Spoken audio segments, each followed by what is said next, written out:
যে বাংলাদেশের রাজনীতিতে এই মুহূর্তে আসলে নতুন রাজনৈতিক বন্দোবস্তের আলাপটা নানা রকমভাবে আসছে এবং সেটা আসলে সব দিক থেকেই গুরুত্বপূর্ণ। আমরা যে ফ্যাসিবাদের কবল থেকে একটা জুলাই অভ্যুত্থানের মধ্য দিয়ে আমরা যে বের হইলাম, তারপরে এখানে বিভিন্ন মতের মানুষ আছেন, ধর্মের মানুষ আছেন, বিভিন্ন কালচারকে ধারণ করেন এই ধরনের মানুষ আছেন, যেটার সমস্ত সমাধান কিন্তু আমরা খুব দ্রুততম সময়ের মধ্যে করতে পারবো না আসলে।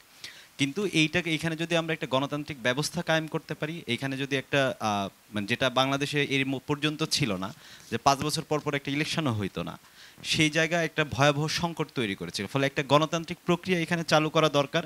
কারণ এখন অন্তর্বর্তীকালীন সরকার যে যে ধরনের রাজনৈতিক প্রশ্নকে ডিল করতে যাচ্ছে, এই ডিল করার জায়গাটা কিন্তু অনেক বেশি সময়ের প্রয়োজন হবে সামনের দিকেও হয়তো, কারণ সে কালচার প্রশ্ন ডিল করতে চাচ্ছে, সে হয়তো বা রাষ্ট্রের আরও নানা ধরনের এমনকি কূটনৈতিক সম্পর্কের প্রশ্নগুলোও ডিল করতে চাচ্ছে। সেই ডিল করার জায়গা যদি আমরা এখন থেকে আলাপ করা শুরু করি, সেই জায়গাটা আমার মনে হয় যে আর অনেক বেশি দীর্ঘ সময় লাগবে।